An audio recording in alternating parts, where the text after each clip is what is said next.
Hey, welcome back. My name is Miasma, and I'm going to be talking about my experience as a new Magic the Gathering player, having been played for about a year now, about 13, 14 months or so. Primarily Commander, so this is going to be through the Commander player lens, and especially as someone that used to play Yu-Gi-Oh! Played Yu-Gi-Oh! On and off for most of my life, as people who have watched this channel for a long time know, and about a year ago I made the change. And I've really fallen in love with the game. So I want to talk today about my pros and cons, sort of as a new player of the game. So with a new player experience, the pros that I will talk about here. EDH, Elder Dragon Highlander, for those who don't really know. I usually just call it Commander. This is the most common Magic the Gathering format. And having not really experienced too many other formats, in my opinion, this is the best one. This is 100 card singleton. This is you get a boss creature who's going to really kind of run the themes of your deck.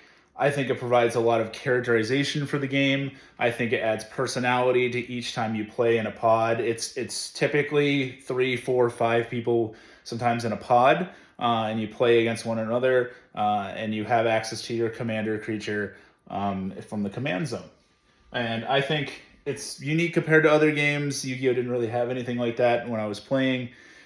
And I think that it just provides a lot of entertainment. I think it's really fun to watch people play. Adds that the personality factor and could add humorous moments. And it being 100 card singleton is also pretty impactful because it makes every game a little less sweaty, if that makes sense. It's a little less serious, and there's some randomness to it. Yes, you could play tutors, you play these other things, but I think that it makes it a much better game being singleton. My number 2 big pro as to why I play this now, and my experience as Magic the Gathering newcomer: colors. The color system. So for those that don't know, there's 5 main colors in Magic. Black, green, white, blue, and red. And they each kind of have their own play style and sort of features that to a deck that is primarily of that color is going to play. So this is something completely different than other card games, I think. Generally, if you might not know the commander across from you at a table, you might not know anything about what certain cards of your deck might do, but if you know the colors, you can pretty much infer some things about them. Red is going to be pretty aggressive. It's going to be a lot of like burn type things potentially. Blue is going to have like counter magic. It's going to say no to a lot of people. It's going to control the game. It's going to not necessarily summon big giant creatures all of the time, but think of it like a wizard kind of casting like little things here and there. Green is going to have these big monstrous creatures, dinosaurs, like big dragons, huge trolls, and all these other things that are going to kind of try to stomp over their opponent. It's all about nature, plants, and animals, and elves, and connection of life with magic. White is going to be a lot of like order and justice and some elements of control, but a lot of elements of like board wipes and humans fighting in a fantasy world. With weaponry, a lot of like artifact play if you're can be in white, and it has a lot of just ways to get around things that the other colors are doing that is unique to it. My goodness, black is my favorite color in Magic. This is kind of if you're sort of like a selfish kind of player, if you don't mind being too mean to the other people at the table, this is all about like sacrifice. The saying has been in black, if you can get anything you want, if you're willing to kind of like pay the price. So if you're willing to pay life, if you're willing to discard cards, if you're willing to sacrifice your own creatures, you can achieve things in the game that other colors are either struggling to do or are already doing for a different cost. You can kind of do that in black. I love things called like edict effects, where it's making other players kind of sacrifice things. It's adding different mechanics to the table where people have to pay different things. Life and all of that stuff. I think I talked about all of them: red, blue, white, green, and black. So for those reasons, I really love the color pie of Magic and how you can build a deck and go at it with a certain play style just by starting with the colors, saying like, I really want to try something that is green and blue, for example. Maybe you want to like have the control of blue, but you want the big creatures of a green deck. Well, you can play like I have a Knossos deck that is all about big sea monsters, right? It plays a lot of blue spells, but it has a lot of the giant creature payoffs that are in green. So you can really kind of mix and match a lot of different things. And I really like that about Magic. Artwork. This is something that I used to argue with different people about what artwork I liked better with certain games. When I was a Yu-Gi-Oh player, I was really big about their sort of like anime style art. I still really am, but as the years went on, I kind of found myself more gravitated toward the Magic the Gathering artwork. They put a lot of effort and soul into their art, and you can kind of go down a rabbit hole. One thing that they really do well at Wizards is they credit the artist for every card. So you can kind of look online and see, this person made this art that I really, really like. I wonder what other images that they made for the game. And you can see, you can maybe collect all the artworks of a certain artist, and maybe they have like different synergies that will work for the deck that you're building. It's an extra, like, I think, cool layer to it. Precons. This is another one. This is something that other games might have comparatively, again, to Yu-Gi-Oh! Yu-Gi-Oh! Had these things called structure decks, which were also like singleton, but in a non-singleton format. So you really needed to buy 3 structure decks in order to put a cohesive deck together. Precons, or pre-constructed commander decks, are the 100-card singleton that you're going to need to play. And while they are largely budget in terms of like a lot of the lands and mana resources in them, they often have really good reprints, and they're really good entry points to the game. There are some that are like a little more complicated than others, but if you're playing with someone that hasn't really played before, and I've had this with experience with people in my personal life, having them start with a precon is not really a bad idea. And if you can kind of introduce them to the colors, let's say if it's 2 colors, they can get a good grasp of those 2 colors and what that deck does. My last pro is Rule 0. So at the beginning of every commander game, what you do have is, what you want ideally, is you have a conversation with the other 3 people in pod about what you're playing, what your goals are, what your power level is supposed to be. And there's a whole bracket system, which I'll talk about in other videos, I'm sure. But you kind of, is it your goal to win the game as fast as possible? Should everyone be doing the same thing? Is it your goal to make 1 million mushrooms to go all over the field and you don't really care about winning the game? Is it you're just trying to have fun? Do you want a short game? Do you only have a few minutes? Do you have all the time in the world? Can you play like a really long game? All of these things can be kind of discussed with the people in your group, and especially if you're with a group of your closest friends. I think that's the element that makes Magic, and Commander especially, the greatest game I've ever played, where I have never having more fun than when I'm playing with 3 of my best friends. And I think that the personality of the game, like I mentioned before, really shines through with that. And you could just kind of sit back, relax, have a drink if you partake in that, and you can really have an enjoyable experience while playing a game. And you can try and win, but still have fun at the same time. Now, if you want to go real hardo and you want that really sweaty game and you want to win by turn 4, there's avenues of that you can do, but you can have this Rule 0 discussion and talk about that. Now for cons. Commander is not perfect, and Magic, I think, is not perfect. Personally, for me, mana was a very odd thing to get used to. Coming from a game that had no mana stuff at all, no real resource management. Yu-Gi-Oh! You kind of just play your cards unless for some reason you can't do so.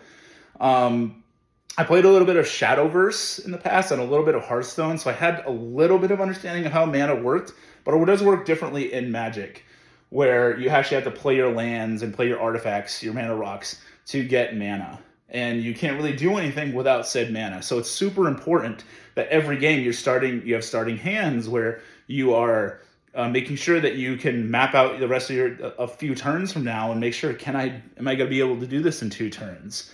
And am I going to be able to have this big push that I want to do? You kind of have to think about that ahead of the time, which is a strategy I still struggle with, even like a year later, to be honest with you. I don't think it's necessarily a bad thing to have mana in a game. Don't get me wrong.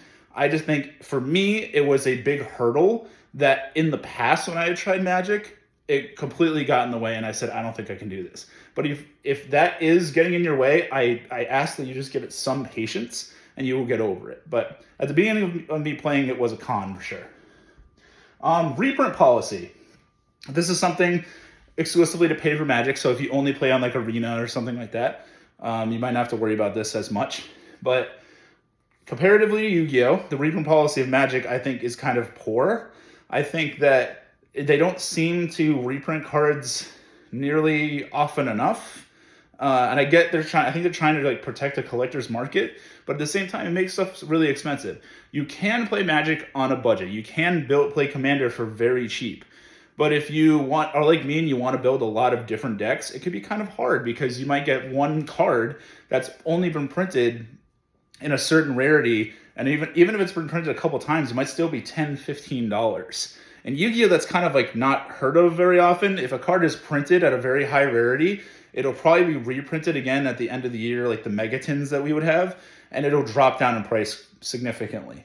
Now, the downside of that is you are reprinting your cards into the ground, but I think it makes it a little more accessible to players.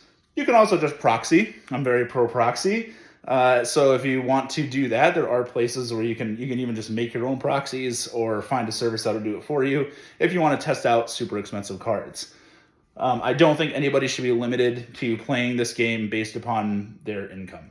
So a negative for me, just in my early experience, 1v1 Magic. I don't think I'm a huge fan of 1v1. The few times I've ever tried it, I wasn't nearly as happy with the experience as I am playing with 3 or 4 other people. I have done one pre-release tournament and a little bit of like limited stuff with some of my friends, and it's okay. It's good. I think my experience where I say it is okay was heavily carried by the fact that it was with people that I was friends with. In the pre-release tournament, I liked getting the D20 that you get, and some of the packs are okay. But I really didn't like playing against 1v1 in like a multiple round tournament against like kind of like random people. It kind of just reminded me of like the competitive aspect of Yu-Gi-Oh! That I tried to get away from. And I don't know, I'm just not really about it. And I don't think I'm a big draft person. I think that's a personal thing for me.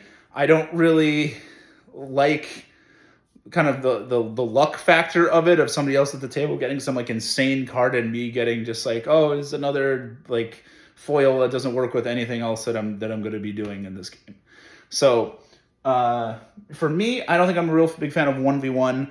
Jumpstart, I think, was an okay thing, but I think that's now gone. I tried the Avatar Jumpstart. That was okay for like a once in a while thing. I don't think it's something that I would really play long term.